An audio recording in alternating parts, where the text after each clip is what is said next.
if watching that don't light a fire inside your heart as an Eagles fan, I don't know what to fucking tell you, bro. Because watching that pisses me the fuck off, man. Like, we should be wearing fucking rings around our damn fingers instead of watching these motherfuckers walk around as the champs. But it is what it is. I hate people calling this a revenge game because it's not. It's just simply a measuring stick. We're gonna see where we're at, and yeah, we'll go from there. This one game only. It's an assessment. What's up? It's your boy Cintron coming back at you with another analysis video. And I kid you not, that's a real name. Hype video, kind of, sorta. I mean, if I gotta get you fired up for this game, you shouldn't even be here, to be honest. The Chiefs and Mahomes, Hurts and the Eagles, Week 11. There are no stakes here. We're not gonna get, like Nick Sirianni and so many other players said, we're not getting the rings back if we come out and win this one. We're not Debo. Give me your chain. Nothing's gonna be exchanged here. There's no seeding. We're in the AFC. I mean, they're in the AFC. We're in the NFC. Personal pride's on the line. AJ, said that, he feels he has a sour taste in his mouth about that game, but it's not about that. He's simply compartmentalizing that, to go out there and try to beat another great opponent. Jordan might also say, he'll never erase that taste out of his mouth because he feels, to some degree it's about vengeance. Whatever your motivations are, like Nick Sirianni said, you can, have that fuel you positively and have an effect, a good effect on your performance. Use it, but for all intents and purposes, this is not a fucking rematch. This is an isolated event happening in the regular season. Hey, if we're fortunate enough to meet again in the playoffs, all right, game on. But for this one, I just want to see us go out there and get a dub, man.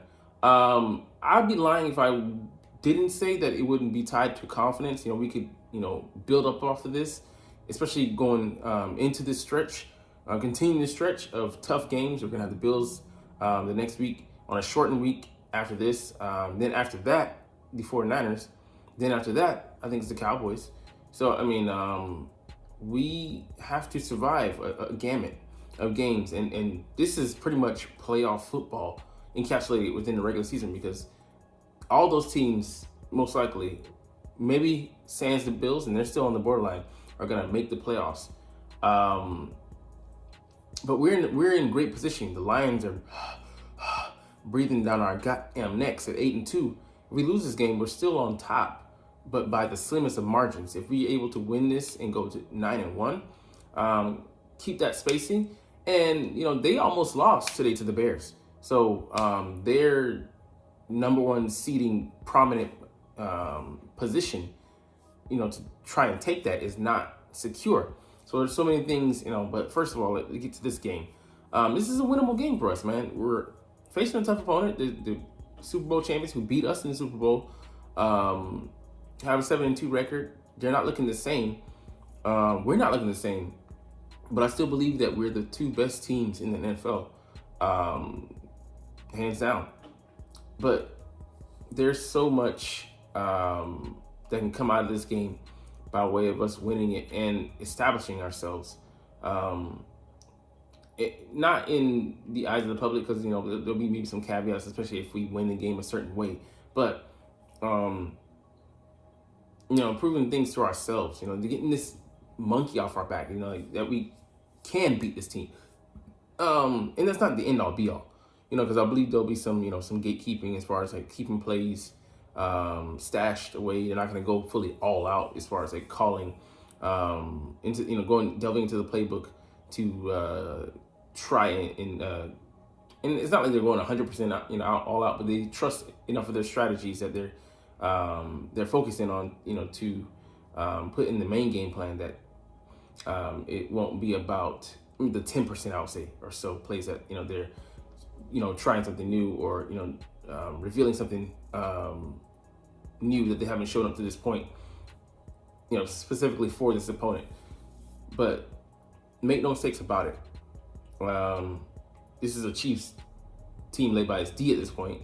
Not saying Patrick Mahomes is chopped liver, um, but we're being led by our offense, similar to what we were last year, and then our defense is compromised at a different point. We were being run roughshod over with the run game. Now we've clamped down on that. Now it's primarily the passing attack that has holes in it. The Chiefs' offense, they've been lackluster, and the last 3, 4, 5 games they've been struggling to like put up points the way they were last year. The receiving core hasn't looked as strong, and although there are just a couple people missing, a lot of the same guys as last year. Sky Moore, he has a year more education in the league. Kadarius Toney has had a full offseason with the squad. Travis Kelce's back, no problem with him. The O-line has to deal with 2 tackles in there, which is diametrically opposed to what they were last year. They were able to attack defenses. And what's the other receiver? Kadarius Toney, Sky Moore. Marquez Valdez-Scantling is, he has a good average, but he's not making the true impact that they believe that he would have. But, that being said, this team is still very dangerous. Like Mahomes, he's scrambling more, seeing the field as a runner, being slippery and able to maneuver in and out of gaps, showing that, he's truly, he's for the most part healthy. Maybe still slight lingering issues with that ankle, but that hasn't been an issue. Jalen coming into this one, hobbled or at less than 100%, but he's more than likely healed up a tremendous amount, even in the last 2 weeks. And we'll see how they're able to to attack with him, because he gave the Chiefs fits in the Super Bowl with the on schedule runs that they had.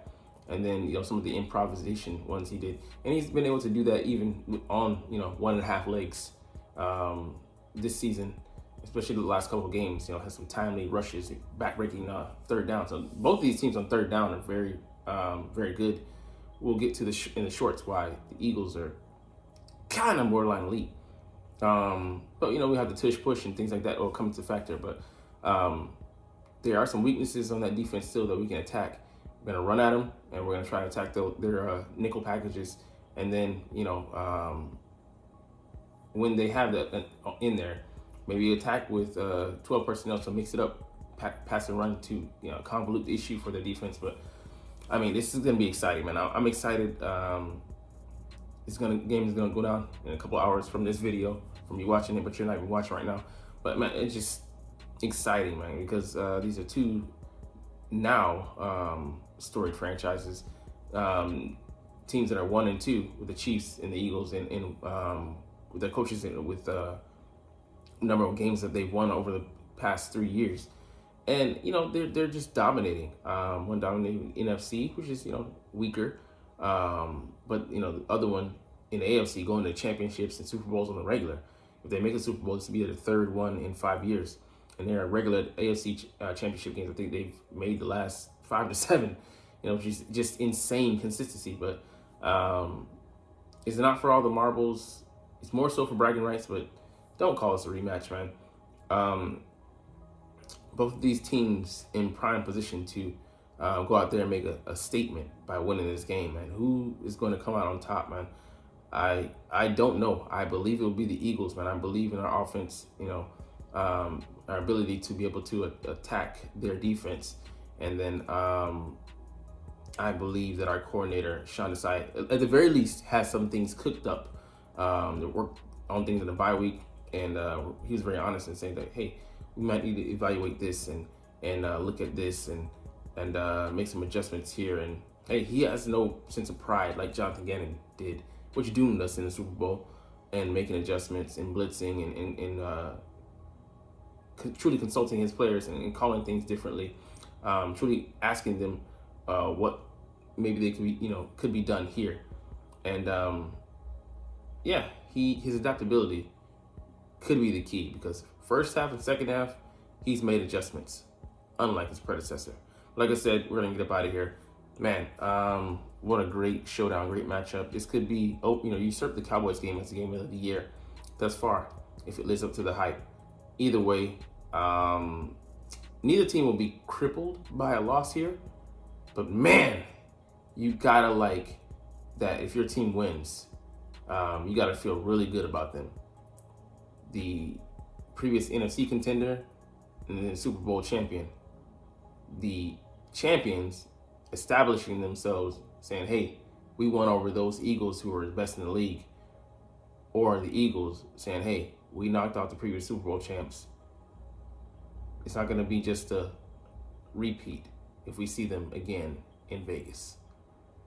Anyways, you're not even watching though, but hey, I love making these videos. I love talking about the Eagles. So man, we're going to get to this game in a couple hours. But man, chunk up these deuces. And as always, it's fly, Eagles, fly, and let's motherfucking go. Like, comment, share, subscribe Thanks for watching. Check me out at Centron Anime, Centron Life, or Centron Laughs, or other social media.